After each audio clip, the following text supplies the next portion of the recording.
Hello and welcome to the Graveyard Media Podcast, episode 37 for the week of April 9th, 2018. I'm your host as always, Saine Grey. With me is Thel. What? I'm first this time? Usually it's Why is Dalsson. he gay? I was... What? Yeah, It's I was Dalsson. kind of off guard by that. You're killing me. What are you doing? You're busting my balls The here. entire Come fucking... on, now, the everything's whole all... status quo we gotta, is gone. we gotta start over. We're all Alright. Colin. With me as always is Dalsson Hello. Okay. and Thel. Hi. Okay. Just have to keep you guys on your toes. Yeah, I Can't suppose. expect anything. Yeah. Alright, so as always, we're going to talk about the games and movies we've checked out this week and then head into some movies and video game news. Who wants to start this week? Thel. Oh, yeah, right. I didn't, I hardly did anything this week. I watched Annihilation again, but, I watched The Ritual, was the new thing that I saw. It was okay. It always sucks when I go in and it's like the only thing I did was it was a movie I saw. I was like, yeah, it was pretty good. What critical thoughts are those? It was okay. Yeah, it's okay. So The Ritual is a movie that was released directly to Netflix. I was really interested in it because it had like a 70% or something on Rotten Tomatoes, and the audience score was like 50%. So I was like, oh shit, it's another The Witch. It's not really. I actually don't know why the audience score is so low. I don't know why like regular people wouldn't like this, because it's like you watch like a movie like The Witch and you go like, okay, I know exactly why regular people wouldn't like this. The scariest thing that happens in this movie is a kid has a seizure, but nobody's gonna give a shit because they're gonna be bored because the movie's kind of slow. This movie's not really slow. It has a lot of it does a lot of things that a horror movie would do. It has like some jump scares, and it has a lot of like stings. And my biggest problem with the movie was the sound design, which probably, if it were better, could have elevated it from it's pretty okay to it's fucking fantastic. But I don't think that Joe Schmo's gonna give a shit about the fucking sound design of the movie. So I actually don't understand why people don't like this. It seems like it'd be something that people would like, but whatever. It was pretty good. It was a very nice horror movie. It was like a sort of modern horror movie, but with slightly more interesting characters that went into fun places, and it's got a little bit of a surrealist twist that keeps it going, keeps it alive, keeps it from like falling into the muck of it's just kind of fucking trash.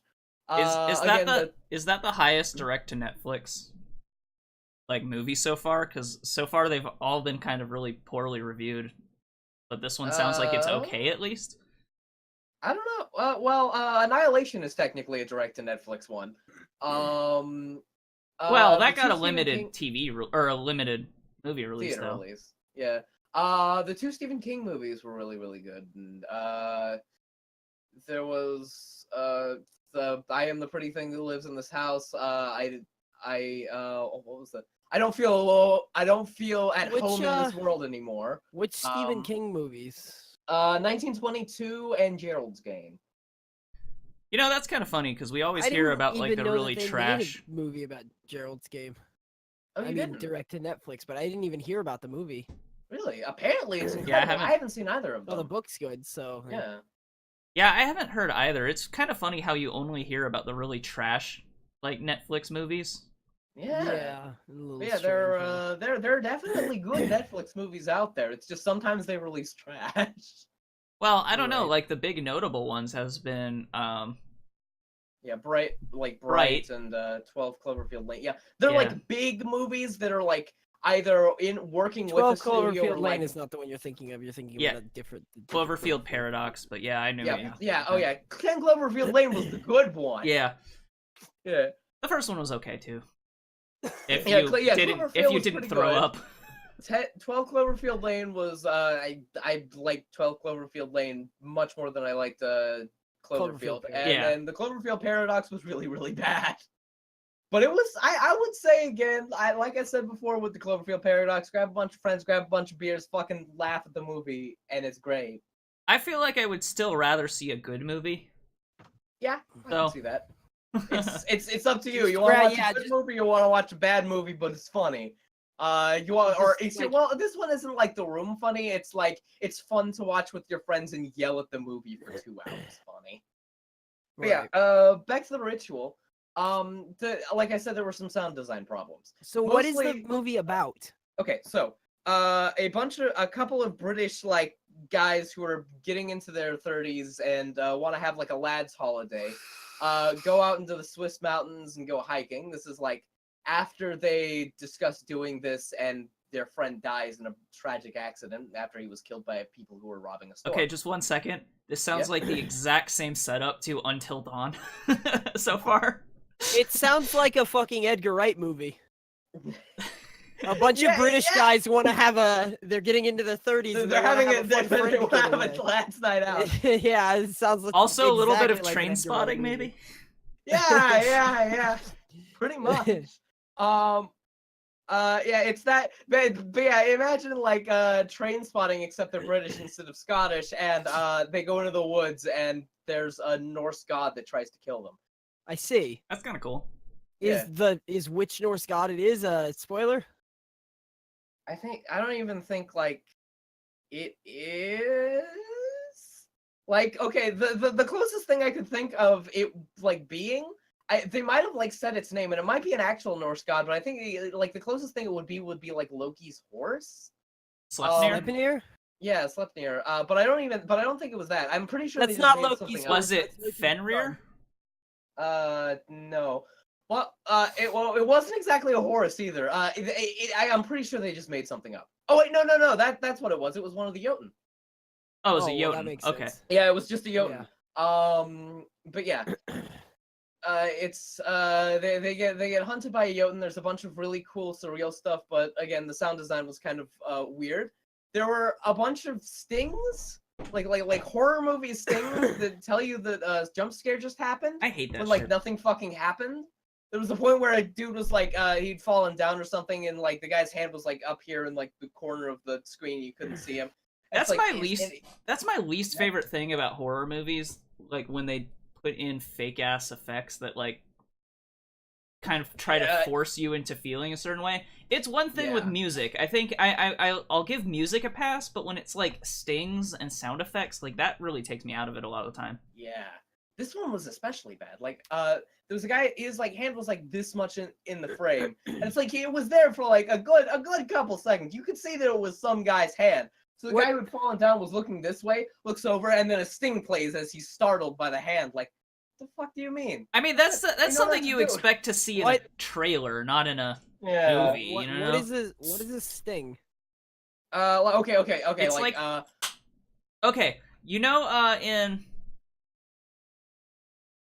it's basically just like a high pitched noise that is like like a scare chord. Yeah, exactly. Yeah. That is literally what we're talking about. Yeah. Okay. Yeah, they did it again where this like there was a scary moment and the guy was like looking around and then he sees like his friend hiding in the bushes. It's like the flashlight is directly on his friend's face and you can see it and the friend is okay, but they make a sting anyway because it's like he's fine. He's hiding. Why? I'm not scared by this.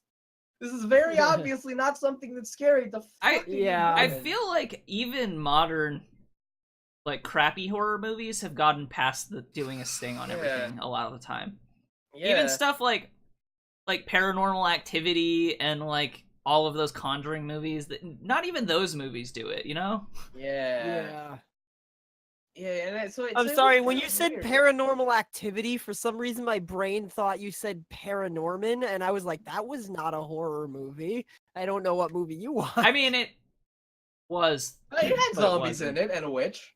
That doesn't make it. It had horror moments. It had horror moments. It wasn't a horror movie per se, but it had horror moments in it. Scary. It had tense moments, I guess. Yeah. Well, I don't know. It had like straight up screaming, like jump scares in it a couple times. Yeah, I thought. It's been a while since I've seen Paranorman. 2 years. Halloween. Yeah, it's Halloween on the witch year. The Ritual was okay. If you want to go see a slightly elevated like regular horror movie, There are better horror movies you can watch, or better horror movies on Netflix. But if you want to watch this one and you're like, okay, I want to watch a horror movie, which is exactly why I watched it. You can watch it. It's there. It's there. Oh, another problem was with the music. If you guys remember like Annihilation's music, remember the scene where they cut the dude's stomach open and it had like that almost 2001 choir that sort of came in and as the dude's inside the fucking wriggling around. This movie would have very much benefited from that, especially with all of the surreal stuff. But instead, it had sort of like a psycho, very violin, fiddle heavy soundtrack. It was like it went that medium ground where it should have either gone very quiet and like very tensely terrifying Annihilation 2001, or it should have gone the complete other route and gone with like a fucking Suspiria or Eraserhead and just been incredibly just painfully loud. And it didn't do either. So yeah, could have been great, but it was okay. Yeah. You watch it. Do you want to talk about something, Dalsson, before I do some of my stuff? The only thing I can really think of is Ni no Kuni. Okay, well, why don't I go into Isle of Dogs first, and then we'll talk about Ni no Kuni after. Okay. So I saw Isle of Dogs this week, and it's gonna be hard to talk about this movie because I have so many thoughts about it, but they're not they haven't like really congealed into like anything like thought. I don't know. I have thoughts about it, but nothing thought out, if that makes sense. Right. It is easily the best movie I've seen this year, though. Good. It's very eclectic. One of the things Wes Anderson is known for is having very like heavy like composition, heavily composed shots. And this movie is like one after another to the point where it like, I don't want to say it's distracting.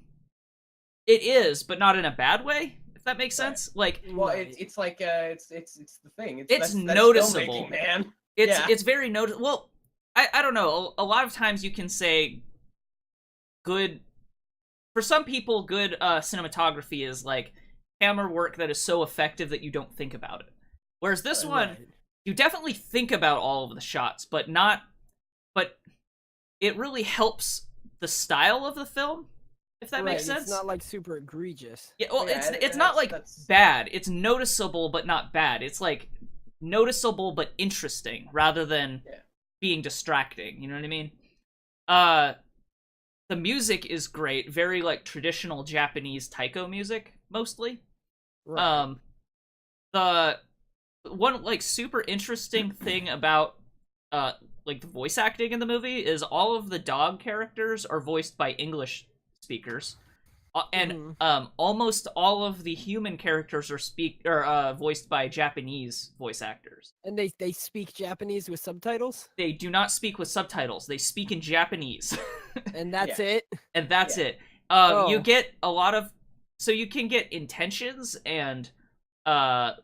especially if you know like a little bit of Japanese or very basic stuff like arigato and stuff, like very basic things. You'll get the intentions of what shit that people know how to say in every language. Yeah, you'll get the intentions of all the characters, and they're very good about body language, so you understand what they're getting at. But it's really like an interesting thing because you're seeing it almost from the perspective of the dogs, where who don't speak people. Where they kind of get a little bit of what people are saying, but not like a ton of it. Like they get kind of a base level and they get intentions, and they'll even comment to each other like, what is this kid even saying? Like, so I like it. It is very interesting. Very like interesting choices about how they decided to set things up in the movie. I'm really curious to see how this movie would do in Japan if they did a release in Japan. Just because it might be interesting. Like, how would you even do that? Would you just play it in its original form, or would you try to swap it and then like redub all of the English voice actors for Japanese voice actors and vice versa? then that They wouldn't probably make just sense play it because in all the Japanese Japanese more. characters would be speaking in English voices. I don't Yeah. know. It's like, how do you even Yeah. do that? But man, it is I mean, like, it might lose some of that. I imagine they would just play it in its original form, Yeah. and it would lose some of the context to because what you're saying is like one of the things is you're seeing it from the perspective of the dogs. The dogs don't fully understand what the people are saying, right? And so English audience also don't fully understand what the Japanese speaking people Right, are so saying. that's why I'm saying, like, how would you even translate that concept? You would have to switch the voice acting, right? Even though that might be kind of weird in context, I don't know. Like, it seems like one of those things for Japanese audiences, you might want to do it both ways, just to kind of compare and contrast it. I don't know. Yeah. The voice cast is kind of amazing in it. Off of the top of my head, there's Bryan Cranston, Edward Norton, Scarlett Johansson, Jeff Goldblum, and a bunch Bill of Murray. oh yeah, and Bill Murray. Wes Anderson's regulars are all in the movie. It's Edward Norton, Bill Murray, Scarlett Johansson's was in his last couple, I think. Was she? Wait, was she? Either I way, think she was it's in, like the Fantastic Mr. Fox, at least. Either way, it's kind of funny to see like a small kind of indie movie have such a huge voice cast. Like, yeah. Oh yeah. Well, Wes Anderson makes big indie movies. No, yeah, I know. And Yeah. I'm actually a little disappointed that this isn't getting a wide release because I think it really would do well. Yeah. It's eclectic and weird, but not in a way that would turn off major audiences, I don't think. Maybe at most people might complain that they don't understand the Japanese voice actors, but I think that's so intentional that even like people who aren't heavily into indie movies would get it. You know what I mean? Yeah. Well, you say that, but it was like that thing I was telling Dalsson. It's like, what was it? It's like you expect that, but then the reality is just like a completely different thing. Like, I don't know that. I don't know though, because for me, I definitely understand. Like, I watch some indie movies, and I really understand why maybe this isn't a wide release, right? I can see why maybe it's not going to be this big thing for everyone. But this movie is like so top notch that I just don't like. It's up there with like Pixar stuff. Like there's no way. Absolutely. Like in terms of just presentation, I don't think that anybody would complain it's about stop motion, right? Yeah. It's stop motion. No, I don't mean in look, but I mean in like it's caliber. Like, Right. So, But but then you also get like 20 million hit videos that are like the ending of Arrival explained. It's like, how do you not fucking know what happened in the end of Arrival? They literally just laid it out for you in the movie with exposition. It's like, well, that one I could kind of understand because you come out of that movie, and I could definitely see how some people could be like, "What the fuck just happened?" Yeah. But here's the thing. Well, what I was saying is like you expect like people not to be bored, like not to be okay with the whole Japanese thing because it's intentional. But what I'm saying is people won't even go that far. That they'll definitely complain about that, and then they'll go so far as to, I don't get why it was so ugly. Why did all the people talk like they were bored? I don't understand it at all. It was dumb, and I hate it. It's not though. People did it it like the Wes Anderson thing. I mean, they had kind of subtle conversations, but it was always like they were kind of deadpan and like it had that Wes Anderson flavor, but it wasn't. You didn't really need to know what they were saying. No, it's not that. Well, I mean the Japanese characters for sure, but I mean the dogs. All of the conversations were important though. Like they were, they never had. I don't know. Like it had that flavor, but it wasn't. I don't think anyone would ask why they were having those conversations. You know what I mean? Right. I mean, you don't think, but they would. I'm telling you. I don't know. I think that this is probably the most accessible Wes Anderson film. Really? People are extra stupid though. Even people you I think do know aren't. that Wes Anderson has been making I don't want to say more accessible films, but like films that sort of go away from that really indie style that he's been doing. Grand Budapest Hotel was like his last movie was very much that. It was almost like it was a biopic of a man that didn't fucking exist.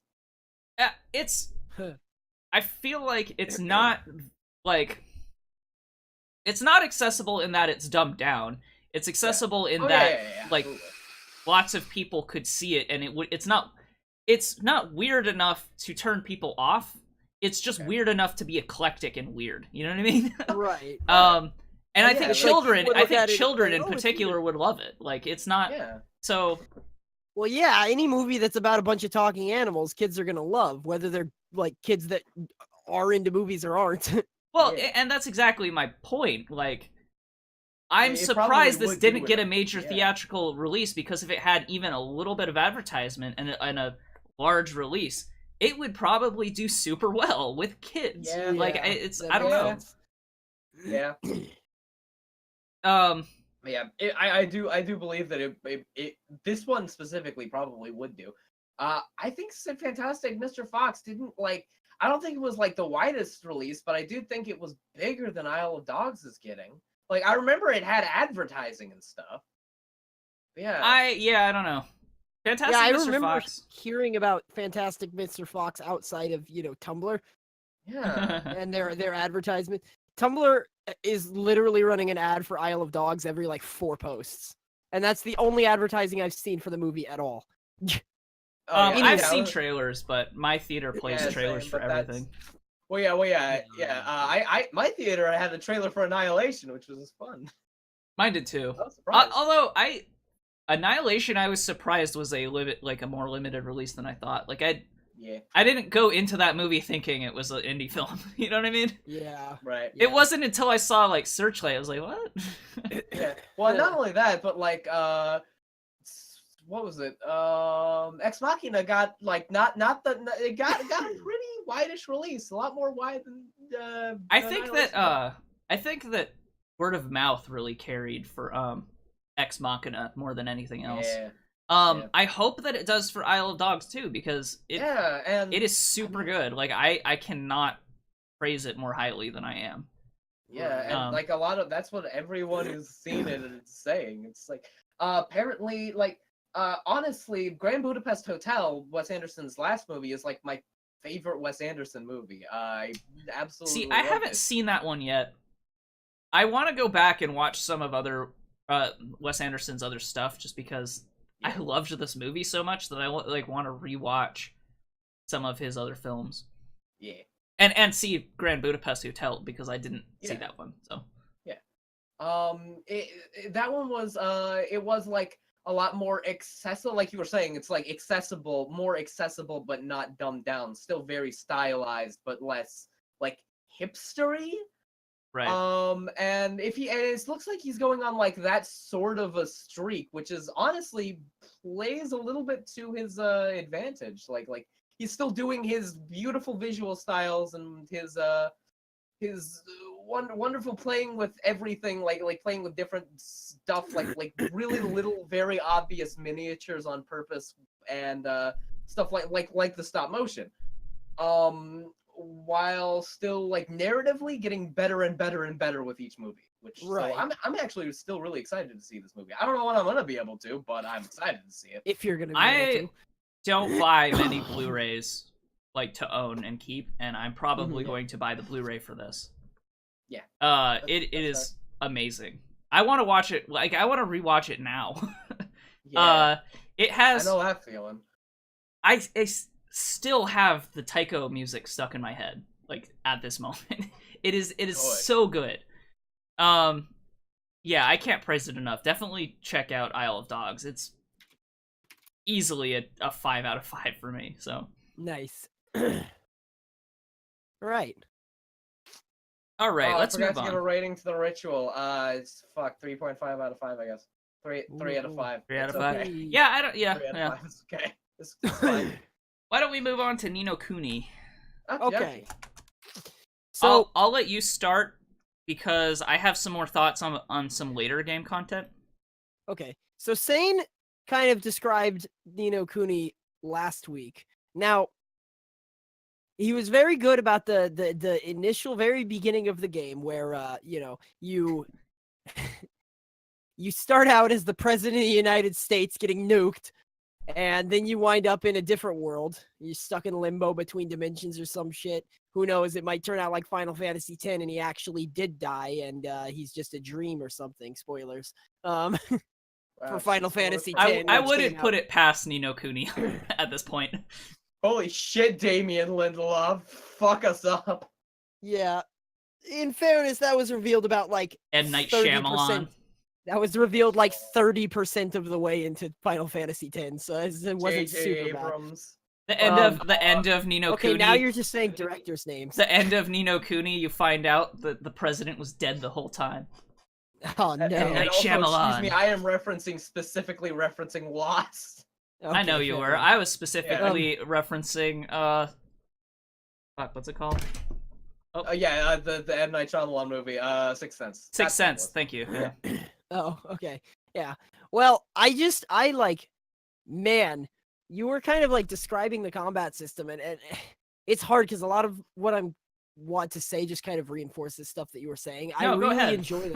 I really enjoy the combat system. It's like it feels like sticky, but not in like a bad way. Like I remember one of the worst feeling combat systems that I think I've ever had to put up with was the MMO Neverwinter. And I think I mentioned that last time. You kind of disagreed with me, I think, but Neverwinter was horrendous. That didn't like feel even your basic quick attacks Yeah. stuck you in place to the ground for at least a full second. My problem was not that they were sticky; it's that they were too long.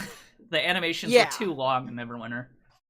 Yeah, but like there were like no moves that would move you around and be mobile. There were like literally everything you did was just stand in place and attack in front of you, no matter what the move was. And the locking you into place was really bad. And Ni no Kuni kind of it's a lot better about this. I know that those two things aren't really comparable, but it just was an example of a bad sticky combat system. Ni no Kuni doesn't really stick you to the ground while you're doing attacks or stick you to a place. It sticks you more to an enemy, right?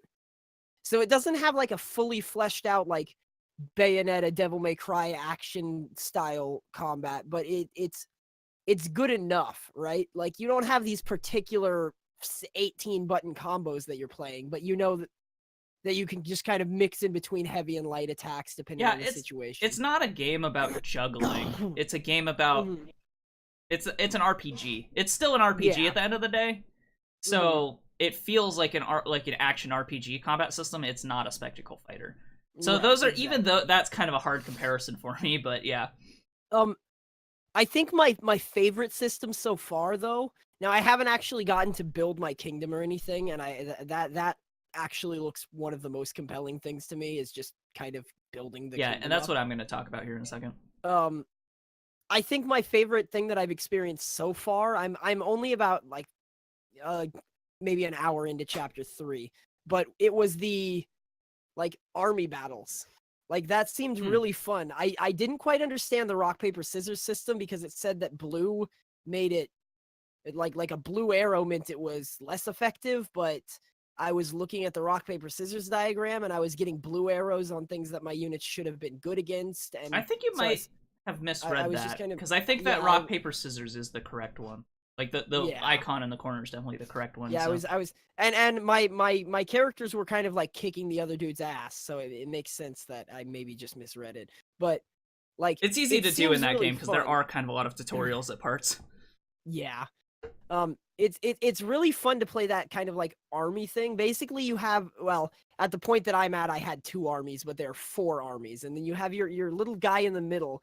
You kind of just like the entirety of the gameplay of that is basically you use your left and right bumpers to rotate the armies around you. So whoever's like going in front of you is going to be attacking, and then you want to try and keep your archers in the back and stuff like that. And it's just really neat, kind of like real-time strategy game. Yeah, almost. it's actually like a super stripped down real-time strategy to the point, or to the extent that I really like it. Mm-hmm. And that's saying Yeah. a lot, because I hate real-time strategy. Yeah. Usually. Kind of like Tooth and it Tail feels- almost, right? Yeah, a little bit. Yeah, because Tooth and Tail, like, it's not about. Tooth and Tail was more about like building your units and stuff, but that's not what this is about at all. There's no building. There's It's more no about nothing killing in this. them. Actually, just about- you can it's just build about killing. you can build things later. In that. Okay, I'm gonna grab more wake up juice. Fuck. Well, that does that does sound neat, but I haven't gotten to that concept yet. The other thing I really like about the game is the characters in it are actually like really compelling, which you don't often like. I don't know. I wasn't expecting it. I wasn't expecting, like, I looked at Evan and his character design and like a clip or two of him, and I was like, wow, he's the cute little cat boy, and wow, look at him. That's not what he's like at all. He's actually like a really dedicated kind, like he just wants to be the king and make everybody happy. And that's still a little one-dimensional the way I describe it, but that's not all there is to him. Yeah, I think that this game does do a really good job of having the interpersonal relationships between the characters be super interesting, even if a lot of what they're doing and saying is kind of straightforward. It still feels nuanced in a weird way. And it's kind of the same way I feel about the combat system, too. Like, I know it feels really good, but I don't really know what in particular about it I like. You know what I mean? Yeah, like, everything feels good and well put together, but kind of, I don't know why. It just seems really polished or something. I don't know. Yeah. I think my favorite character is still Roland. Mm-hmm. Like still I've gotten Bato and his daughter. I can't even remember her name, Tandy or something. Yeah. Tandy. I was close. I also played Fallout. I also played Fallout this week, but I'm not even gonna bother talking about that because that game is like 30 years old. So, yeah, I Roland is still my favorite character. Roland being the president of the United States himself, because like every time you get in he's just such a useful person to have around a man trying to build a kingdom. You know, the head of a country. He like just is kind of like the de facto king's advisor because he knows how to run a country. I really hope run America. I really hope that they do more character development in the later game, because even though the point that I'm at, he's only kind of had one small highlight in the story so far, and a lot of it hasn't been like getting to know Roland. A lot of it's just been what the situation calls for. So like, in a weird way, like, all you know about him is that he is a president. You know what I mean? Yeah. And it's kind of disappointing because some of the other characters you get a better sense of who they are, but maybe that'll change towards the end. I don't know. There's even like little things like this is just super minor, non-consequential spoilers. Bato, a sky pirate man, like you're going around this city that's entirely based on gambling, and you're like, all right, let's split up and gather information. Bato comes back and he's like, so I amassed millions of dollars worth of debt while we were trying to gather information. It's like just little tiny things like sure, he's a pirate, you would expect him to do something like that, but it's just a fun little scene. He was like, how can you expect me not to do this? What did you think was gonna happen? Yeah, Tanny, the character that already knows him, is like, I'm not even surprised. Yeah, it's fun. And then they have this little, oh god, this I think is the stupidest part of the game to me. They have this little, it's Facebook. It's flat out Facebook. Like there's no denying it. It's called Leaf Book. And it's like they have and like every time something like that happens, like you'll find some random dude, like he got a picture of Bato from that cutscene, except he's like off to the side and he got a picture and he says, this guy has a lot of debt here. Wow. You know, I think that's kind of an interesting thing because all of the time you'll check it and be like, oh, I think I saw King Evan walking around Golden Paw or whatever it's called.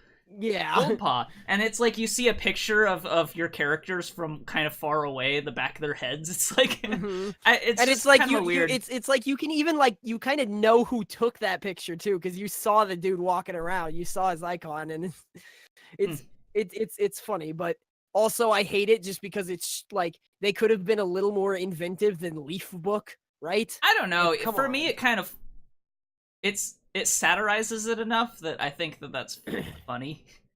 Plus, I think actually, you might run into the people who run that thing later.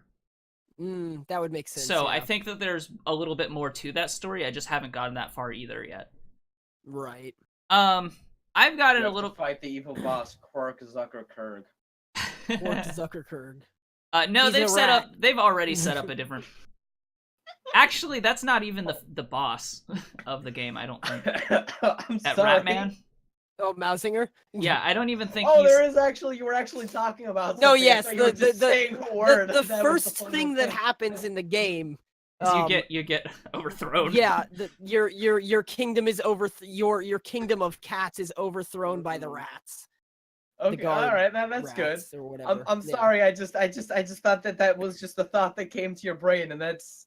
I'm like the Zuckerberg. I'm a rat.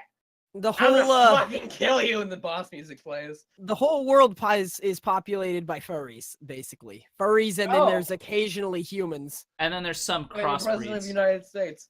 Like Evan is like the crossbreeds are just like Neko people. Yeah, Evan is a lion human hybrid. Or cat lion. I don't think it's super specific about that. Yeah, I just unfortunately keep getting distracted just by looking at all of the cute dog women, so I couldn't progress very far. Dude, all of the characters have such great puns for names. They do. There's There's a dog man named Fido. He's my favorite. Because it's just and this is in a town that's like vaguely Asian. So like Fido or Fido, I guess. Yeah, it's definitely Chinese inspired, and most of the characters there have Chinese inspired names.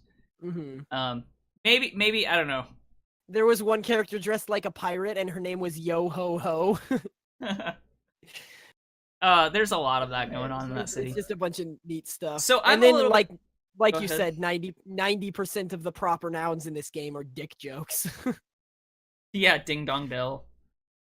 I'm a little bit farther than you, and I've a little bit more into the kingdom building aspect. Mm-hmm. I don't know how much. I don't think you've actually unlocked the kingdom building part of it. Do you still have the tents and stuff set up? Yeah, I still have the tents. I'm trying to get wood. That's why I'm in Goldpaw. Right. Oh, all right. Okay, you're doing the wood part. So yeah, I'm in. I'm a little bit farther, and I have my actual city set up. And one of the coolest things when you go into chapter 4 is it almost becomes side mission alley, where you're like. Kind of the main story is about doing a bunch of the side quests to like bring people to your town. Because you have to make your kingdom gooder. Right. So you go around and like a bunch of side quests are to recruit people to your town for various things. So you get like a character who is like a magician, so she can teach you spells, and so you put her in charge of like the spell shop. And then you get, like, blacksmiths, and you can put them in the blacksmith shop. And then you get, like, tailors and armor smiths, and you put them in the armor shop.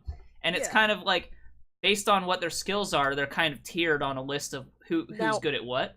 I have a question, and I'm sure I'll find this out soon, but can you, like, build the town and then go run around in a world space of it? Or do you just kind of Okay, so how it works is you build your town, but it's the chibi overhead view of it, which kind of sucks. That's actually one of the suckier things about it, but it makes sense why they do that, because you're going to be in the menu in the town probably much more often than you're going to be like in the town. Right. So like it might get annoying eventually to try to navigate your town every time you have this overhead view of the town, and then you move your cursor and you like click on a building and you can like upgrade it or move people into it, and then it's kind of like there's individual plots of land that you like build a specific building on. It's not like Dark Cloud, which is a previous game of level 5 where you like actually chose where the buildings go and then you kind of set it up. This one, it's actually like they just have set spots to work.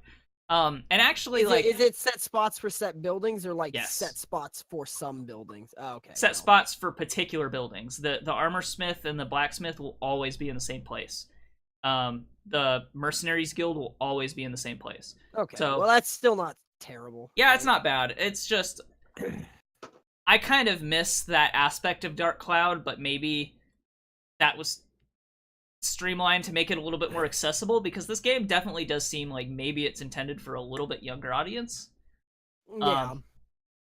It looks like the kind of game that's easy to pick up, but there's enough depth there that if you want to, you can kind of get into it. So, yeah.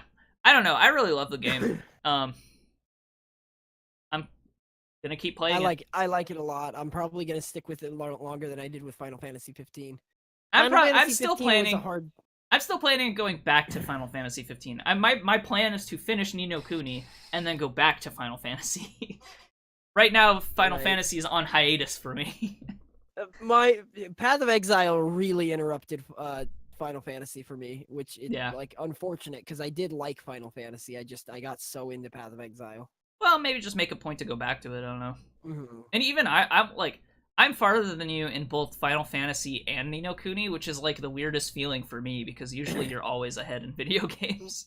True, but I did max out 2 characters in Path of Exile. I mean, sure. So he's got you there. Yeah, but I've never tried to max out any characters in Path of Exile, so... Yeah, fair enough. So yeah... Now you don't have to play the game 3 times. It's much better. Yeah. Yeah, I still might go back to Path of Exile. I'll just have a lot of things I want to play, you know? Right. Yeah, and it's not exact. I mean, Path of Exile is gonna fucking be there. Yeah. Why don't we move on? Okay. Unless you have something else to say about it. Not much. Just I kind of like figured that's where the game was leading up to with like recruiting different people, because even like when you go on to Leaf Book, there's like a couple posts like really early on that's like, oh man, I can't believe Ding Dong Dell got overthrown. Now I'm just gonna have to wander around the world until I find some place to live. And I've already found one of those people. There's some characters that are kind of fun because you like run into them multiple times. There's this guy named Tabby who's sitting next to a fortune teller in Goldpaw. And like I one of my favorite things to do in that game is to just go and talk to all the NPCs over and over again. Because depending, like, as you progress through the story, they'll say something different. So like if you go back to Tabby and talk to him, like in a weird way, you already have this relationship with him. So I was super psyched when I found out that he could join my city. Oh, nice. Yeah, so I just kept talking to him, and it was like a character that I liked. I was like, oh, this guy's pretty nice to me, and he recognizes me, and he used to live in Ding Dong Dell. And then later on, he's like, hey, can I join your city? Now, did all of the cats used to live in Ding Dong Dell, or were there cats that lived everywhere else? Because it seems like the cities are relatively segregated. It doesn't seem like they're segregated so much as that, like, not by force, it seems by choice. Right. So I don't think there's any rules against cats living in Ding Dong, or in Goldpaw, but generally, mostly dogs live there.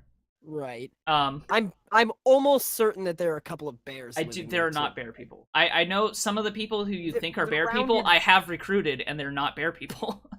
They're dogs. Yeah, because later on when you recruit, they've got like round ears like that. And flat faces. No, there's dogs like pugs. Yeah, okay. Like the main guy is pugnacious or whatever. Pugnacious or whatever, and he's literally a pug. They're like, I guarantee you, like most of the people in most, if not all of the people in Goldpaw are either dogs or cats. Dogs because they live there, and cats because they're displaced there. So because they're gambling.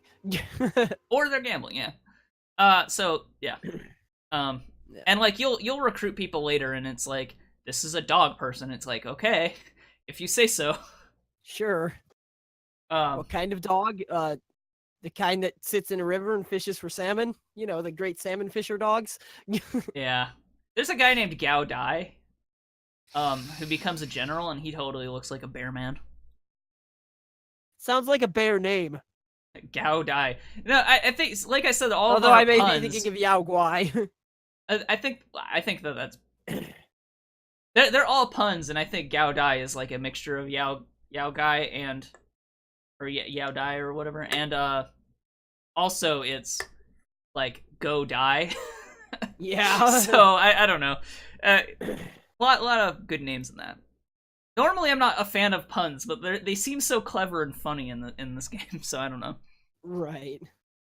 Anyway, actually, to move on now. Yeah. Do we have any other games or movies we want to talk about? I don't think so. Not many that I can think of. Actually, you know, I did watch Annihilation, a great movie that. No, I didn't watch 2001 though. Still good. Yeah. 2001: A Space Odyssey, 10 out of 10 film. Why did you watch that? 2001? Because it was the 50th anniversary. We actually talked about We this. did on talk the last about this one. last did week. we? Yeah. Okay. I Yeah, missed straight it. up. So why don't we take maybe like a 5-minute break, and then we'll come back and do the news, since there's kind of a lot of it anyway. Okay. Sure. Yeah, sounds good. A little bit earlier than usual, but you know. I don't know if Yeah. there's a lot of news, but it's a lot of stuff that we can all like talk about for a while. which is Yeah. good. I don't know. There's a lot of video game news. Like the video game news is like Yeah. meaty this week. So we'll come Oh, yeah, back. It's PAX, ain't it?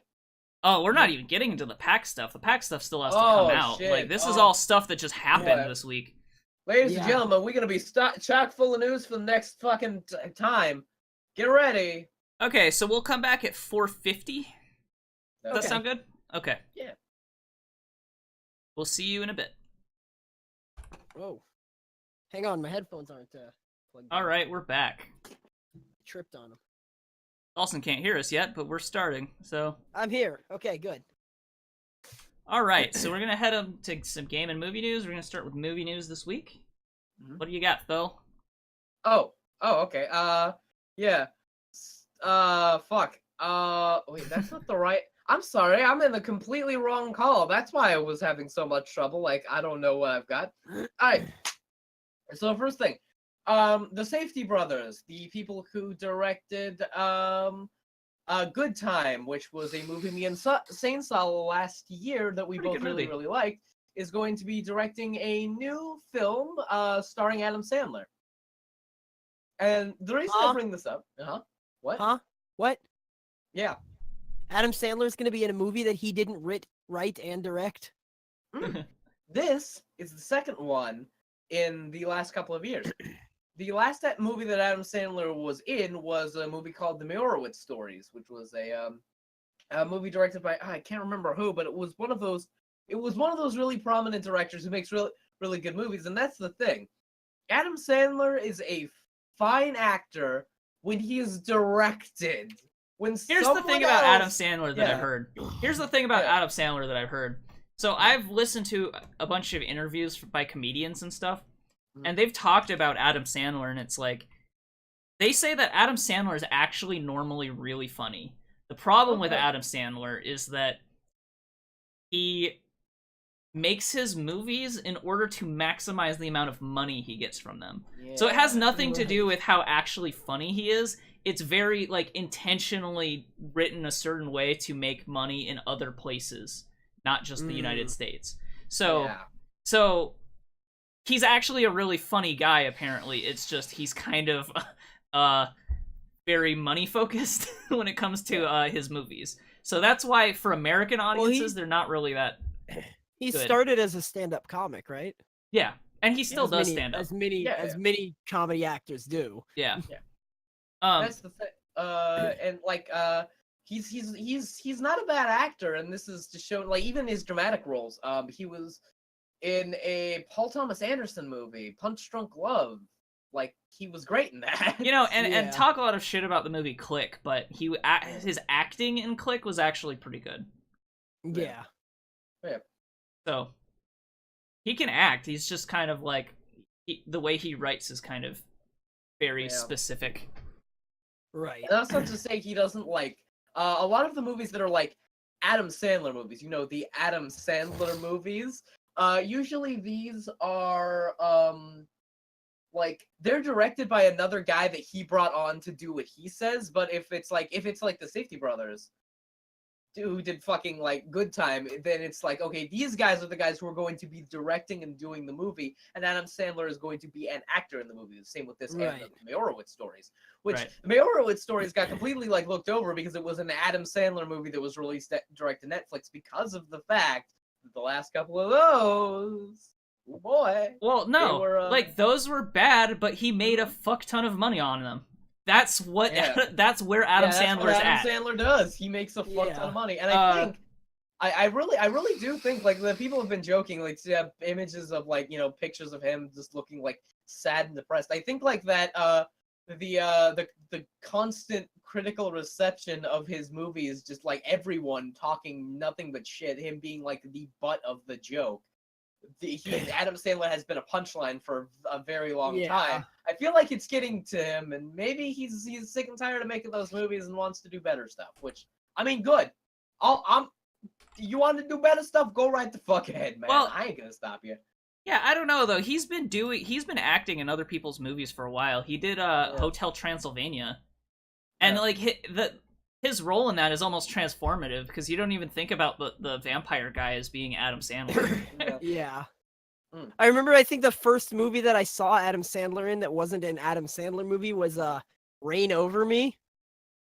And I just assumed it was an Adam Sandler movie because he was in it. Yeah. And I mean, it was a really dramatic role that he had. I mean, he was still playing, Adam Sandler, this guy who has a ton of money and daddy issues, but it was still a dramatic role, not a comedy at all. Yeah, so I don't know. Adam Sandler is Adam Sandler. What can you say about it? Adam Sandler's Adam Sandler. Yeah. He's moving on maybe to better things. We don't know. We'll have to wait. I think the most recent movie of his that I liked was Anger Management. I think that was the last good Adam Sandler movie that I can think of. All right. The next thing going on is Alfonso Cuarón's film Roma has reignited that big fight between Cannes and fucking Netflix. I actually talked about this last year when Cannes was going on. Cannes had like this huge thing where they like booed Netflix, and at the time I was like, I think this is people just being like taken by the big like what movies used to be, and like they don't like Cannes because it's not like a theatrical release, and it's partially that. But the thing is, it's a little bit more political because Cannes and Netflix have been having this this internal struggle. There is a thing at Cannes like this year. If a film is going to play at Cannes, right? Yeah. It has to have a theatrical release in France. Like, they will not let you put a fucking direct-to-Netflix movie in Cannes, or they will get pissed. And Roma was picked up by Netflix. And that pisses off Cannes because Alfonso Cuarón is a Cannes darling. They like that man there. And that might fucking keep his film from playing in Cannes, and a lot of people are pissed off. Yeah, I think that there's been a lot of talk about this in general. In fact, I think Steven Spielberg not that long ago was saying that direct-to-Netflix movies shouldn't be in the Oscars either. Yeah. And it's like, that seems like such a... Because it's not distributed? Like, I don't know. It seems like this... very money reason, like it's not, I don't know, it has nothing to do with the art. It's all 100% like it's not classic money Hollywood. I don't know. And it's sort of weird again with like Cannes doing that, because Cannes is way outside of the Hollywood thing. Cannes is the big art festival, and I'm like what was the other director? Wolf of Wall Street and Goodfellas.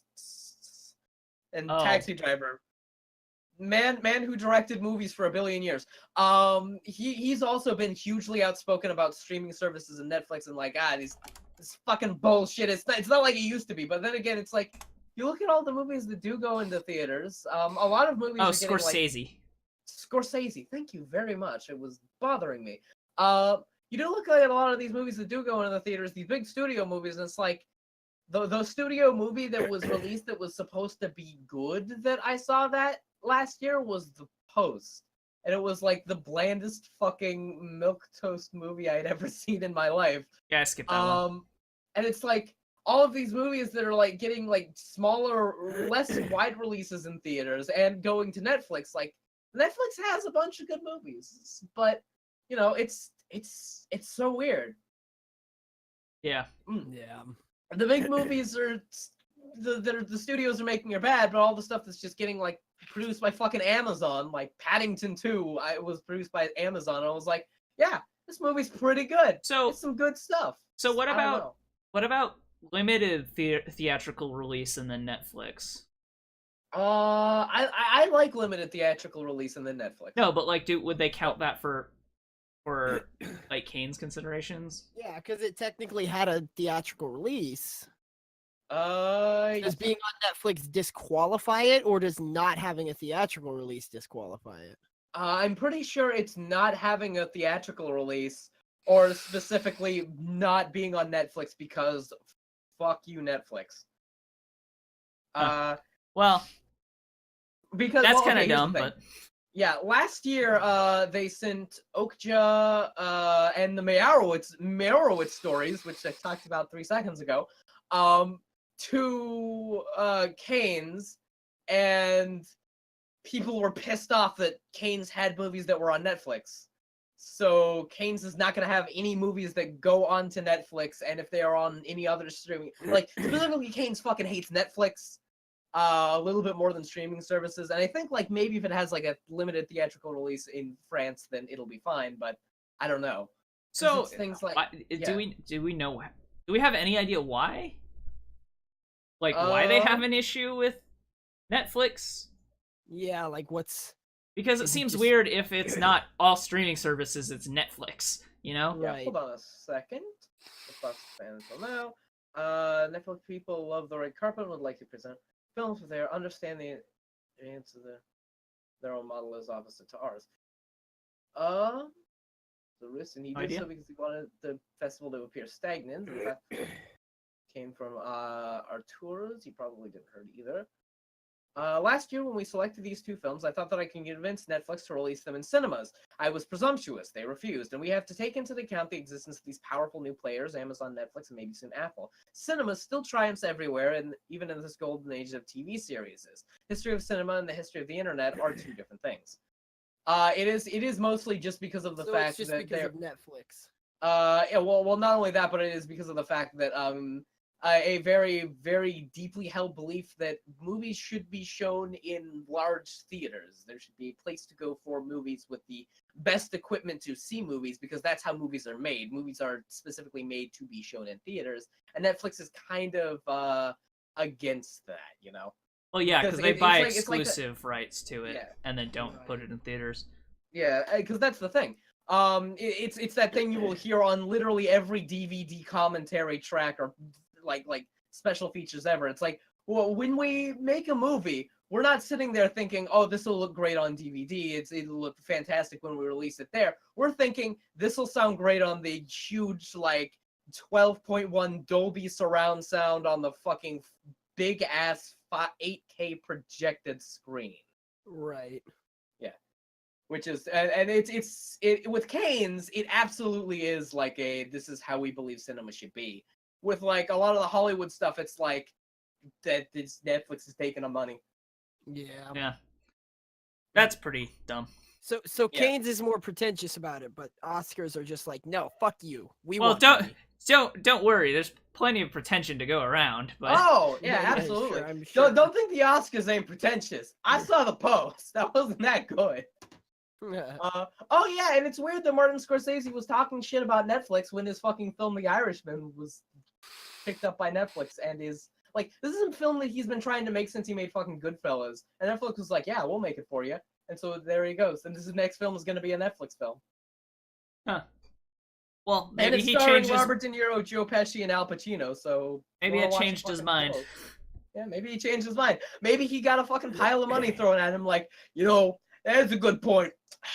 all the Hollywood studios, it does go kind of against their money, and it doesn't put that shit in there. But what if we gave you more money? Yeah, Okay, let's move on then. I agree. Because we got some topics to talk about. Yeah, we got some movies. fucking topics. Sure fucking do. The next one is a very sad one. Fucking Iso Takahawa died. Oh yeah, I heard about this. Yeah. If you don't, you probably will know his work, seeing as he has worked with Studio Ghibli, for years. Yeah, he was Like, the co-founder of Studio Ghibli. Yeah, and if you have seen another Studio Ghibli movie that wasn't directed by Miyazaki, it was probably one of his. The big two that like the real big two, he also did it's like after yesterday or something. But the big two that got kind of huge were, of course, Grave of the Fireflies and Tale of Princess Kaguya, which I have talked about constantly because I love it, and it was one of the two Chinese fucking things that nobody fucking saw. And it's Chinese terrible. He doesn't mean actually Chinese, but yeah, of course. It was a whole joke thing about the Oscars. In fact, it even mentions when I was looking at this before the podcast started, it was like it even won him like an Oscar. It said nomination, but I just said it even won him an Oscar in 2013 for the Tale of Princess Kaguya. I was like, no, he fucking did it. You motherfuckers don't lie about this. It did say nomination. He was nominated. Unfortunately, he didn't win. Even over like Song of the Sea, which I loved that year. I feel like Princess Kaguya should have won that year. His films were incredible, and we lost one of the greats, one of the best people working in the animation industry, an absolutely fantastic director. Cannot say enough good things. He will be missed. So yeah. all right. And now we can move on to game stories. Game news. Some of the stuff we're gonna talk about for quite a bit, but some of the stuff is just like really quick stuff. So I'm gonna go through some of these like less important topics real quick. Okay. Spyro Reignited What? trilogy was released. How can you call that less Or important? not released, announced. Well, it's less important because it's just a remaster announcement. And everybody saw this coming. But it looks I'm really so good. excited. I'm really excited for it. So excited. It looks top notch for one. Like visually, it's gonna be great to see, classic Spyro in full HD or whatever you want to call it.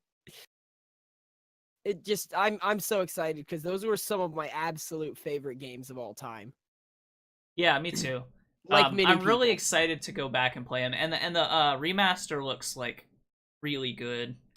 The only thing I don't like about it, from what I've seen, and maybe this is just it probably won't make as much of a difference when I'm actually playing it, but it seems like the camera is lower to the ground in the remaster, which is kind of fine because you can see the detail on the ground more, but at the same time, it might change how it plays, but we'll see.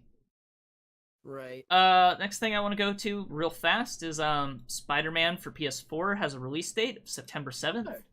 Oh boy. Pretty excited about that. Yeah, that one's pretty. Spider-Man 2 was a fucking fantastic game. I think we all loved it. Yeah. There's some other details about it, but mostly just like, PS4 Pro support, DLC, and collector's editions, and that sort of thing. You can string bad guys up by their feet. And it could be fun as hell. And it is fun as hell. Hopefully it is. Yeah, that's the hope. Oh, and it's now confirmed that Spider-Man's web slinging is physics-based, not scripted. Thank you, God. Yes. Yes. There's always a web anchor port. Or anchor point. So and it's completely based on momentum and physics. So you can't swing around above Central Park. Says we focused a lot on traversal, wall running, leaping off things, and swinging. Good. Nice. That's really exciting. That is super good. I'm loving it. Miles Morales is in it. Is in it or is the character in it? Because that was I remember when the E3 trailer dropped. Yeah, I remember when the E3 trailer dropped, people were speculating that Peter Parker actually dies and you wind up playing as Miles Morales due to how the trailer played out. But if it's confirmed that he's in it and not the player character of it, then that kind of is dispelling those. Who knows? Maybe it's every Spider-Man. I think both of Maybe them it's are. all- I think both of them are in it. I don't know if you play one versus the other. You definitely play Peter Parker at least at the beginning, but I don't really know if you'll end up playing Miles Morales later or what. Every Spider-Man, you know, Peter Dick Parker. Grayson, They have Miles They have some of the Morales. costumes from other versions of Spider-Man though. There's a costume here Dr. that I'm looking at. Octavius. There's a costume I'm looking at about with the punk Peter Parker who has the like jean Ooh. jacket and the little like horns on I his like that. mask. Oh, cool. Venom suit? There is a black suit Spider-Man. Hell yes. Well, yeah, black suit, Venom suit, whatever. It says the game will take in multiple different costumes, each with special powers. So apparently suits make a difference. I wonder if Spider-Gwen's Good. going to be in it, because I remember if there they was have Miles Morales, they might as well have Spider-Gwen in it. Yeah, right. There was another Spider-Man game that did that. Like each costume had different things. So I think it was Shatter. It was like Shatterverse or something like that. yeah, I'm not sure. Web of Shadow, something like that. I don't know. Web of Shadows, I think, was it. Yeah, that's pretty cool. All right, so let's go into some of our. Why don't you talk about that Pokemon thing that I don't know about? Oh, okay. Not super. Not super important. Just a little bit of side news. Pokemon Sun and Moon is getting a legendary. Releasing a new legendary called Zera Aura. I'll go ahead and drop the image here in the Twitch chat. I don't know if Yeah, I I can. don't know how helpful that'll be for YouTube, but I can. this is what it looks like. It was also featured before the game release in a Pokemon movie, which nobody's watched in 10 years, any of the Pokemon movies, so who really cares? But it just looks like a cat Lucario to me, which is kind of lame. Additionally, Is it related to Zoroark? no, it is not. Okay. It has a very similar name. Yeah, it has a very similar name, almost a similar design. But it's not related. It's just kind of, I don't know. It's like I don't know how I feel about it, because it's kind of, first off, this is just from a competitive standpoint. It's pure electric type, so I can already tell you it's going to be trash. It doesn't matter. Second off, it's a legendary Pokemon, so like, who's really going to use it anyway? Or Well, who's going to be in available multiplayer to use anyway. it? Yeah, in multiplayer. People use the legendaries that roam around, but it's like a release legendary. It's not. It's like a giveaway type thing, I believe. But if you're interested in having this Pokemon, I'm pretty sure you can pick it up with a Wi-Fi download of some sort. Yeah. And I mean, it looks pretty cool. It's a cat. It's a furry cat Pokemon. Gonna be some fur bait going on there, but that's normal. So It's a Pokemon. it's a Pokemon, exactly. What do you want? Nothing else. It does have a signature move called Plasma Fists. I'm just learning that now. Huh. Ooh, that's pretty neat. All normal for the remainder of the turn that he uses Plasma Fists. All normal type moves will be changed to electric type moves. So that might be some interesting strategery. Other than that, nothing special. All right. So we're gonna bring it down to a little bit more of a serious topic. A few days ago, a 39-year-old woman attacked the YouTube campus, or the YouTube headquarters, last Tuesday. 3 people with gunshot wounds and a 4th who injured their ankle while fleeing, and the shooter herself killed herself before she was apprehended. Did anybody but her die? No, everyone was just minor injuries. Well, gunshot wounds, but relatively minor injuries under the circumstances, and she was the only one who actually died in the situation. Which I'm sure apparently was part of her plan anyway. Yeah. Apparently, a lot of the, I guess, reasoning behind why she may have done some of this was She was very upset that her videos were being demonetized and removed. And she was thinking that she was being censored and that sort of thing. Since then, her YouTube channel has been removed from YouTube, which they said in a statement was terminated due to multiple or severe violations of YouTube's policy against spam, deceptive practices, and misleading content or other terms of service violations. I wonder, there might be another reason it was removed from YouTube. Just a thought. That might not be the entire reason. Yeah. Yeah. Yeah, and this isn't exactly gaming news, but it's kind of relevant to what we all do, so. Yeah, because we're YouTubers, and sometimes we do get pissed off at YouTube, but news. like, wow. Yeah, Yeah, I don't, like, this isn't, like, we were a little pissed off at YouTube the other day because our growth wasn't as hard as it has been, so I like, but, I mean, come on, something like this, like, none of us even, it's not, like, there's probably something else going on with the woman's mind than just. Well, yeah, if you can take the steps to go forward and do something like this, then the problem is more than just this reasoning that she may have may have pushed her to do this. Might have just been it could have been something else. Who knows? Yeah, exactly. But you know, I'm not going to name the actual shooter or anything because I don't think that. Right. Yeah, I kind of agree with that. I don't think it's right to give people who are shooters that kind of attention. So. Yeah, because that just creates more shooters.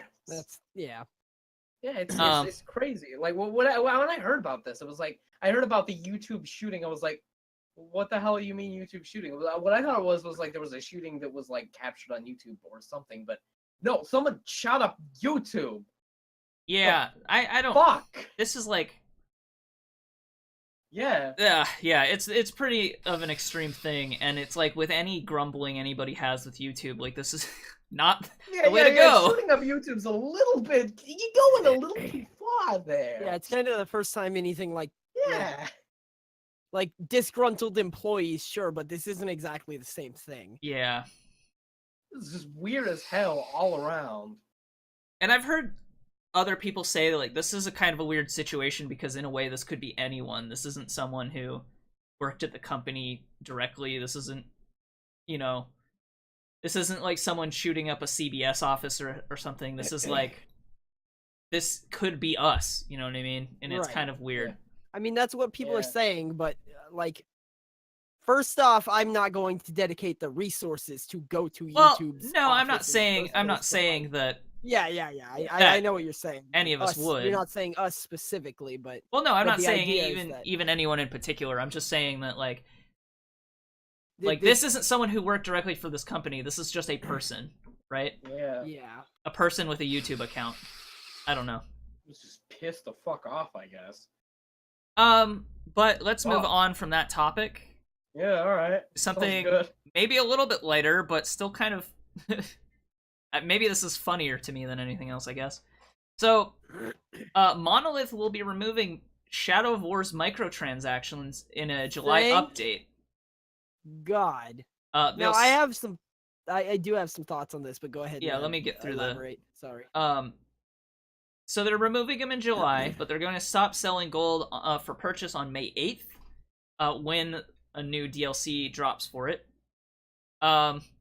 Their statement on the subject is, while purchasing orcs in the market is more immediate and provides additional player options, we have come to realize that providing this choice risked undermining the heart of our game, the Nemesis system. Big surprise. It allows you to miss out on the awesome stories you would have otherwise created, and blah, blah, blah. That is kind of obvious. Everybody was kind of thinking that when it came out. And to some extent, it's like, there's no good options when having microtransactions in single-player games because there's two things that kind of happen. One, you have to change systems in your game to account for the microtransactions, and two, you can mod and put cheat engine on it and stuff, and then screw around on it anyway. Skip over the microtransactions entirely. Like, so you're kind of only taking advantage of people when you do that, and it hurts everyone who plays the game. So, it's I don't know.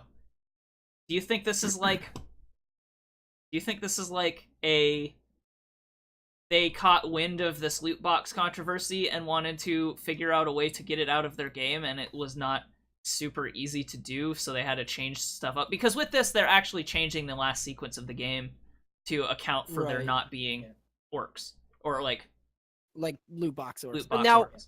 I have a question first. Are they removing loot boxes entirely, including the like free ones you can get for doing like daily quests or whatever, or are they just removing the ones that you can purchase? They are removing everything. They are completely removing the loot box system, as far as I'm aware. Okay, so that does make sense to me that they would have to change up the end game. I actually never got to chapter 4, but from everything that I was hearing, the loot boxes were kind of necessary.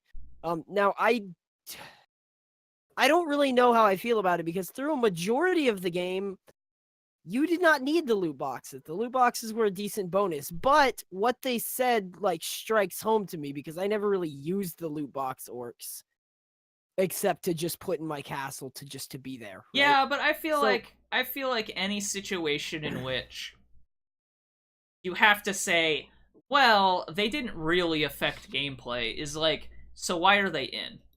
They can only negatively affect gameplay. They don't positively affect gameplay. Exactly. So like what they said, like I never really thought about it that way, I guess, but what they said kind of does strike pretty true. Like it undermined, like the fun part about Shadow of Mordor was the Nemesis system. Like that was the whole selling point of like the game and the franchise as it goes on. So undermining that by giving you just random orcs with random names and random stats that you don't even know anything about, like that. Another aspect to it, the purpose. Another part of this quote that I actually skipped over is simply being aware that they are available for purchase reduces the immersion in the world and takes away from the challenge of building your personal army and your fortresses. So they acknowledge that even if you don't engage with it directly, being aware of it pulls you out of the game anyway too. So fair enough. Like, I don't know. It's one thing for these loot boxes and microtransactions and stuff, and even minor DLCs to be in games like this, like costumes and stuff.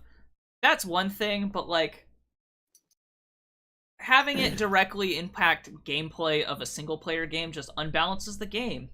Right, exactly. Like remember when Dead Space 3 had like ammo reloads that you could buy? Like that totally fucking takes you out of it. And then even, I never even played Dead Space 3, but even if, like, that makes sense. Like, even if you never used it, you intentionally made a choice not to use it, some people might sit there and be like, fuck, I'm out of ammo. And the only reason they made me run out of ammo here was so that I would spend 99 cents to buy a fucking reload. Right? It always makes you wonder if, you are always forced to consider, am I low on ammo because it's supposed to be a survival horror game that reduces the amount of ammo, or am I out of ammo because they put less ammo in the game so that I'm forced to engage with the microtransactions? Right, so exactly. Like even if they didn't change the balance of the game for it, you still wonder if they did, and that's a thing that you're thinking about the whole time playing, regardless of whether or not it's true. So it's a bad system. I'm glad that people are starting to not do it. Exactly. Having, like,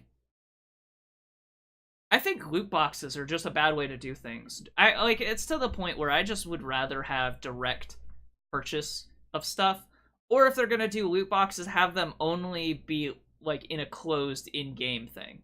Like, I don't mind loot boxes in Vermintide, but I don't want loot boxes to engage with money like in Overwatch. I just would rather them pull that system out on Overwatch at this point. Right. Maybe leave the loot boxes in for when you level, but I don't like the idea of being able to purchase it. I'd rather just be able to buy currency.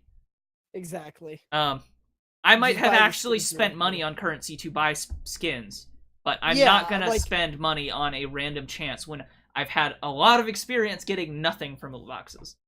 Yeah, exactly. Like it's not even really a good business model because the loot boxes that you buy are the same loot boxes that you get for leveling, and the loot boxes that you get for leveling, like 95% of the time, have 3 whites and a blue. It's only a good business model when you're taking advantage of people who are unable to stop themselves from gambling. Exactly. That's what it is. And even then, it's not exactly gambling. You don't get any return from it, except for having those skins. Well, gambling in the return sense. to some people. Yeah, gambling. Yeah, I know what you mean. Like, gambling just for going prizes. until you get what you want. Yeah. Well, at a certain point, people will run out of money or spend too much. I don't know. Exactly. Yeah. Overwatch is a little bit better than other things in the space, but still. Yeah, exactly. Do you have any thoughts on this though? I mean, I'm glad that they're getting rid of this stuff. I'm happy that they're that people are taking measures after fucking EA just fuck the dog for everyone to stop. EA was like really the number one fault there. Yeah, as much as a lot of bad stuff, but EA was just like, hey guys. You know, as much as that whole Battlefront situation sucked, it kind of forced people to complain about it, which is moved the industry back. So, in terms of exploitive business models. Yeah. If only they had complained so hard about horse armor. I'm the first person, and I'm the first person to like defend actual DLC because I like games that add additional content. But I'm not when it's like this gambling stuff, not when it's or this pseudo gambling stuff, or I don't know. It's just or anything that feels exploitative, like removing characters or major chunks of the game to DLC, removing features and putting it in DLC, like in Destiny. Like I don't know. It's just or releasing DLC that retroactively removes features from the game, a la Destiny. Exactly. That's when stuff gets shitty. I don't mind when you add content to a game. Just don't take away content for DLC. Yeah, seriously. Anyway, let's move on to other bullshit business practices. Oh boy. Suing one. Yes. PlayerUnknown's Battlegrounds Corp is filing a copyright lawsuit to shut down competition, namely NetEase, the developer of Rules of Survival and Knives Out. They're accusing it of copyright infringement and unfair competition and trade dress infringement. Explain how.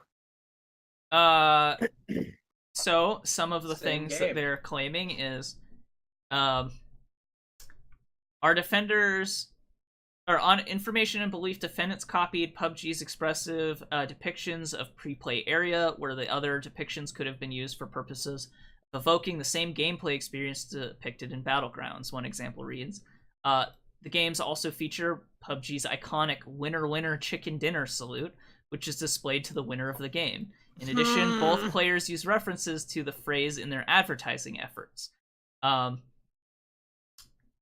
Some of the other things, there's like a big list of things.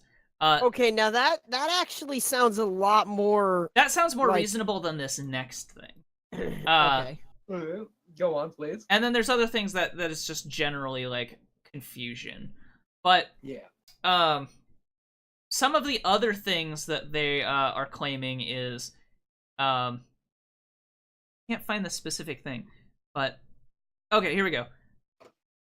Oh no, that's the chicken dinner thing. Okay, I'm just gonna say it. They've also talked about specific game mechanics such as the buildings, the shrinking circles, the pre-play area, like it mentioned.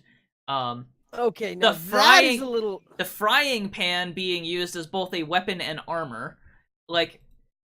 Oh, okay, now that's a little more iffy. Like. No, but that's still a game mechanic. Game mechanics are not copyrighted. No, that's what I'm saying. Game mechanics are like a little more iffy. Like, what's going like if they could get away with this, what could like could they like get away with like Divinity suing Wasteland 2 for deciding to make a turn-based party strategic RPG? Like what? No, it's Yeah, just like that's not a good argument. The shrinking circle, especially, like yeah, that has been used. They didn't try and sue Fortnite. I think Fortnite tried to sue them because they're fucking dumb, but that didn't go anywhere either. Like I don't know. The shrinking circle is something that and if they're gonna be suing them over the shrinking circle, where the fuck is Kenji Fukasaku's goddamn suing fucking PlayerUnknown's Battlegrounds for stealing his idea from Battle Royale? See, and for that matter, the thing I'm wondering about is if, because there's like 155-page document that lists a long summary of elements and stuff, but I'm wondering if this is like being anecdotally used as evidence for them, like the spirit of them stealing, or if this is being like a direct example of a thing they're infringing. You know what I mean? Yeah, I'm thinking my thoughts, like I can't imagine, I mean, they might be this stupid, but I can't imagine they'd be stupid enough to like sue for separate charges for each game mechanic. That would just be dumb. They haven't done it for Fortnite. They haven't done it for anybody else. Like, I think that what they're probably suing over is infringing upon their game as a whole. And so when you go with things like, this game says winner winner chicken dinner specifically, and well, actually, the what they want out of this, what they're saying they want in the lawsuit is to monetary damages. They want both mobile games to be taken offline permanently to shield the company from further harm, and all of the profits that these mobile games have made. So, well, monetary damages and all of the profits. Well, that's the same thing, but sound a little. Oh, okay. Yeah, I don't know. Like, but the monetary damages they want is all of it, everything. Right. So, I don't know. Yeah, I don't know. I like. This is just a little too far. Yeah, like what they're asking is a little unreasonable, but I'd say. I mean, you know how these shitty, cheap copy games do. Like they are, like to anybody outside of a court of law. Like, yeah, they're obviously just completely aping off PlayerUnknown Battlegrounds. Like, let's be real. Like they're aping off PlayerUnknown specifically. You know, so like. But let's be honest, they're probably not going to take that much competition away from PlayerUnknown because they're going to die in like 2 days. Right. Well, no, these ones are actually really big. Yeah, those in particular are actually super big because they hit mobile way first, like way. So earlier. I feel like this document here is like, I don't feel that they're necessarily trying to sue over game mechanics or anything. I think they are trying to sue over directly copying their game, and they're using this 155-page document as examples of. We have 155 pages of why they're copying us. So that's kind of where I'm at with this to an extent. And I like, to be fair, I'm not a lawyer. None of us are lawyers. So we don't really know the extent of what this actually means, right? We don't know if they're trying to sue over a shrinking circle, right? And actually I've seen bigger, like, trademark violations are a little bit easier and make more sense in this situation, because if they have like the same font and very like slightly spelled differently things, that is actually creating a trademark confusion, and that is what trademark law is for. Copyright law, none of this is copyright, because mechanics can't be copyrighted, first of all, because they're concepts. Like mechanics in games also can't be copyrighted because they're, again, concepts. Specific code, if it's reproduced, can be copyrighted, but that's not what this is saying. So like, I don't really know how good their case is here at all. You know what I mean? It's not a trademark lawsuit because that would imply that they're trying to create confusion between their products. It's a copyright lawsuit, which is like they're stealing copyright, which is not what this is. So. Right. Well, like a trademark lawsuit would make more sense because they are absolutely trying to create confusion. Like Do you Yeah. like PlayerUnknown Battlegrounds? We'll try Hair Funnown's Fightlands. Well, on mobile. actually, Knives Out and this other one, Rules of Survival, are actually less bad than other like examples of this kind of thing. Like they don't use the same font. They don't have the same names. Like they have some similar advertisings and they directly ape Winner Winner Chicken Dinner. But the phrase "Winner Winner Chicken Dinner" is like, yeah, like that's I don't. First of all, I don't think they actually copyrighted "Winner Winner Chicken Dinner." They didn't file it with a copyright office. And that's like a phrase. I don't. Yeah, think and that is a you, common phrase that's been in like that's just part of culture. Like, I don't know if they could get away with copywriting it, and I don't think they've copyrighted it. You know what I mean? So yeah, exactly. That's just like such a common phrase that they're not gonna do that. Unfair competition, maybe trade dress infringement. That one is probably the best argument. I don't know. I don't know how this is gonna go. Seems like a weird thing. But here's the real thing. PlayerUnknown Battlegrounds has a lot more money to funnel into legalese than these two companies. They do not. Sure. What? This company has made a fuck ton of money. Oh. This is why Battlegrounds is mad. Because NetEase, which is a Chinese developer, actually is on the mobile market, has made a ton of money in China. They are actually have a decent amount of money here to go after.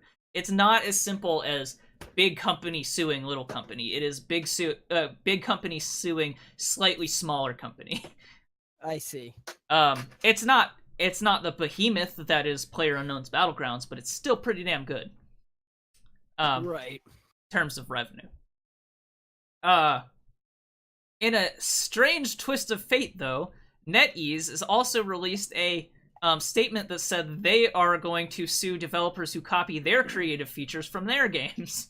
What the fuck? So, this company that's being sued for stealing mechanics is now saying that they're going to try to sue other companies for stealing creative features from their games. Welcome to the rat race, ladies and gentlemen. It's a fucking show. And this popcorn. Here we are on True Capitalist Media. And this right here is why you cannot copyright game mechanics. Because this is what happens. Yeah. But maybe they can, I don't know, maybe they can make an argument that other companies are trying to do the same trade dress issues that Battlegrounds is trying to do with them, except maybe their argument might be closer because they use the same font or whatever misleading advertisement. So who knows? I'm interested in watching all of this, but like I am kind of out of my league in trying to talk about this, I think. Yeah. Yeah, Lawsuits are weird. They are. Yeah. So for our last bit of news here. Oh yes, right. This is kind of the rumor mill section. Yeah, this is kind of big news, sort of. So a company called, or a blog, I guess, called Semi-Accurate. Semi-Accurate. I have approximate knowledge of many video games. This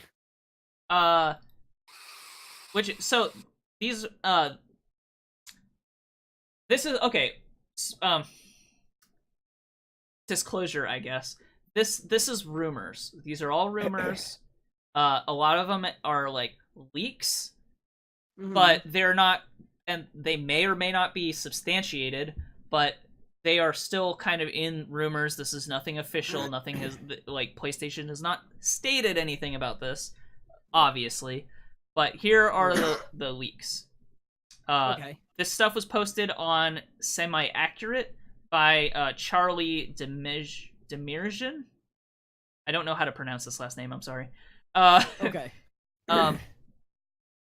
This is a guy who's been a tech writer for a long time, and seems to have contacts through AMD, possibly, and has been right in the past about specs on the Xbox One, the PS4 Pro, and the Nintendo Switch, back before any official releases were given for that stuff as well. Some of the stuff he says about the upcoming PlayStation 5 is that it's going to use AMD's Navi base architecture and a Zen CPU from the same company. The Navi is the graphics card architecture that is going to follow Vega, which is the current high-end AMD graphics cards. I say high-end, but they're like enthusiast. Right. They're not 1080s or whatever, but they're definitely like a better showing from AMD than they've had in a long time. Right. Navi is supposed to be the graphics card architecture that is following Vega. Okay. Zen CPUs are their current like high-end CPUs, and that well, like those are available on the market right now. Right. It sounds like some of the plan here is to have virtual reality features baked in at the system level, which would give them more room to do PlayStation VR stuff in the coming years. Okay. Some of the... So this guy has a pretty good track record when it comes to AMD leaks in particular, so this is a pretty good... pretty good rumors, I guess. Yeah. Likely accurate, I guess. He knows a decent amount. He's been pretty accurate in the past, is what you're saying. Right. So one of the things that they're talking about the PS5 release date is there are currently dev kits out right now, according to him. So developers have development kits for the PlayStation 5 at the moment. This actually also kind of lines up with something who's the team behind The Witcher? CD Projekt Red.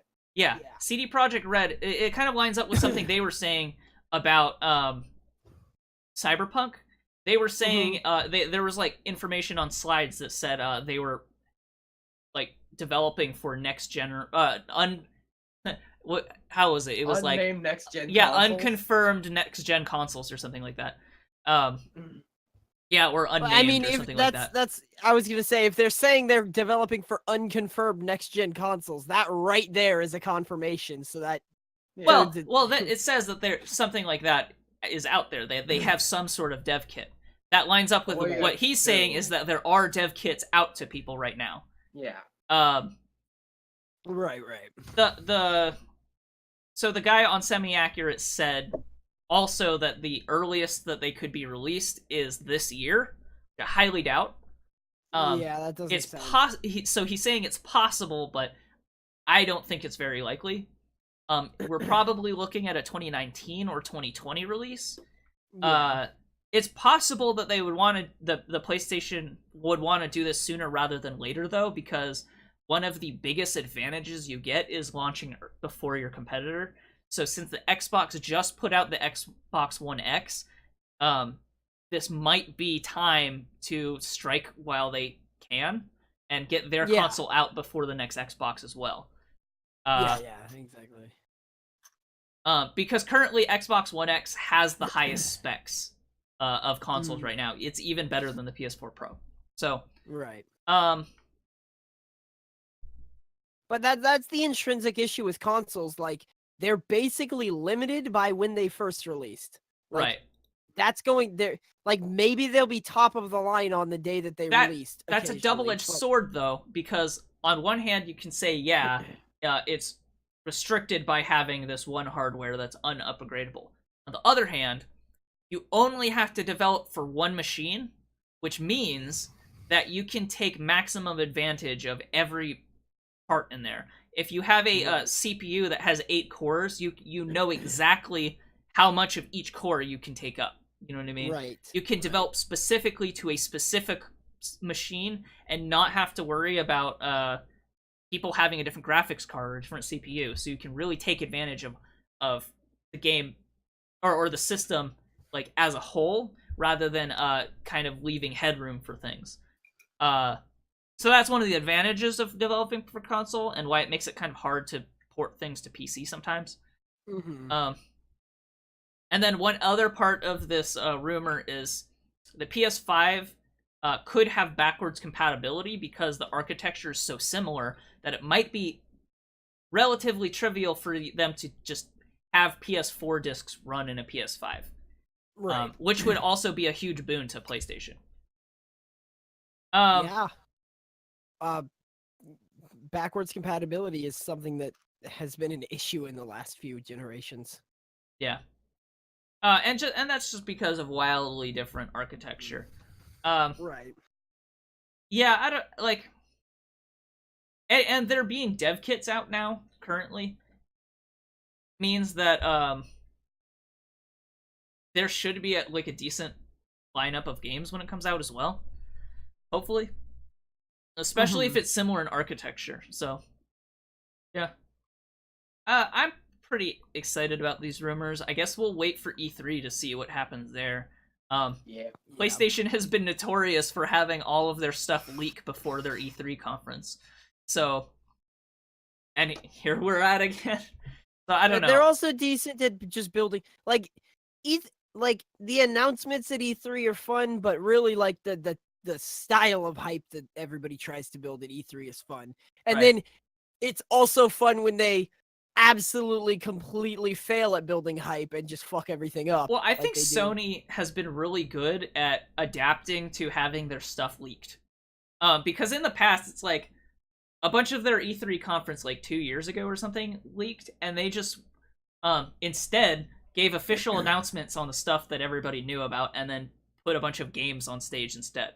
So like, yeah, they rolled with it too. They were like, and now announcing to everybody's surprise, the PlayStation 4. Yeah, stuff like that. So I don't know. Like, at the same time, how crazy would it be if the PlayStation did launch this year?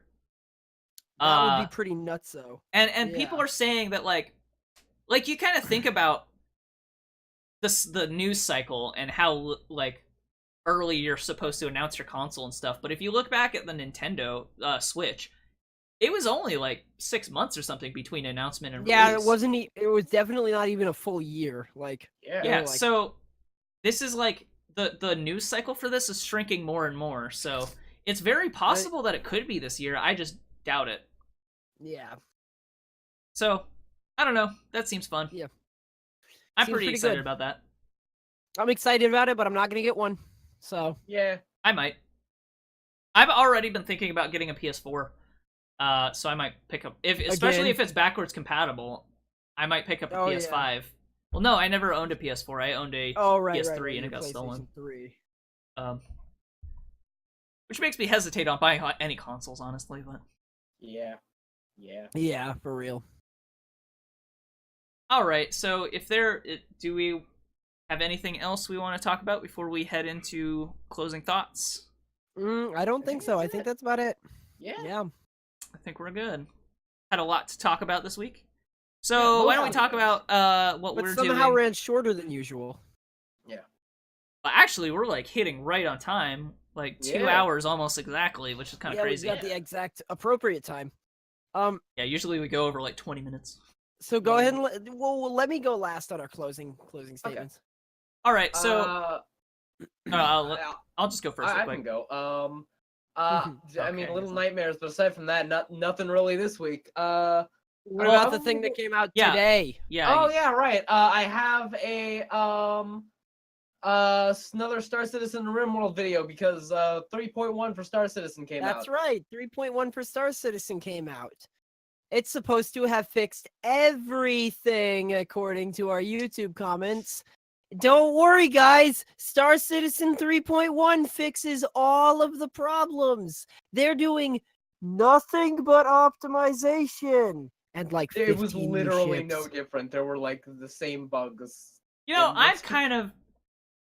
The more we talk about this, the more I'm interested in picking up like the cheapest ship too, just to fuck around in it and see if it's as bad for me as it is for you. Because I have a higher end system, so if it fucked up on my end, like... then you know we're having trouble, you know what I mean? Yeah. That's the thing about it. People have been saying that it's fucking up on systems like even bulkier than yours, Saine. Yeah. Well, I have a pretty high-end system, but... Yeah. Yeah, I mean, like, exactly. 80s SLI. But that's the thing. But one of the things that I would Well, like Star SLI is Citizen like to- that's. Yeah. SLI just kind of sucks in general now, but Yeah. Yeah, Well, here's the thing. One of my biggest problems with Star Citizen is that I would enjoy it if Star Citizen at any point would use my graphics card to run the graphics. Instead, it just destroys my CPU. well, you have a slightly older graphics card too, right? 660. I mean, yeah, but it's not my graphics card that's going crazy. Yeah. which is really bad because I have a worse CPU than Thel does. You know, it makes me wonder. Maybe it's just not optimized for AMD. Maybe. What if that's it? What if it's not Optimized for AMD? That's certainly Yeah. possible.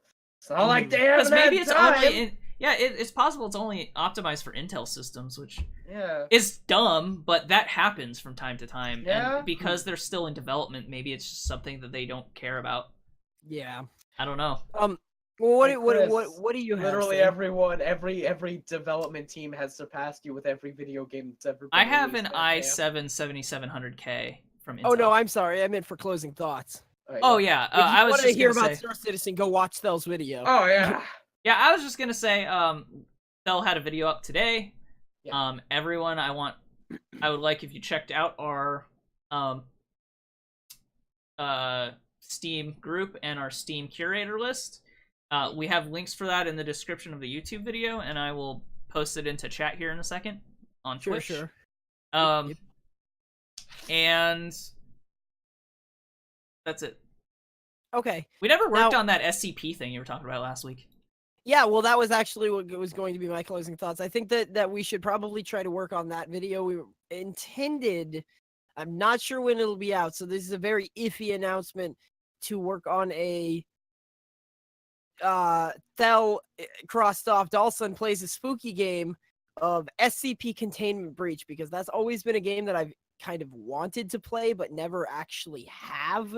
Except I for just- once when it was really yeah. early in development and had one singular SCP in it and about 20 minutes of gameplay. Yeah, So it was the same thing I- with me. Like, I really just wanted to. played I really am interested in playing that. We might put out a video on that, but that's coming soon. TM.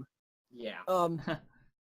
So if that is it for everybody, I think we'll toss the Twitch host over to my buddy Bosswave here. We'll throw that to him. And Saine, go ahead and do our rest of our good old outro there. All right. What rest of our outro? I don't Thanks know. for joining us for this week, and remember, as always, to Stay beautiful.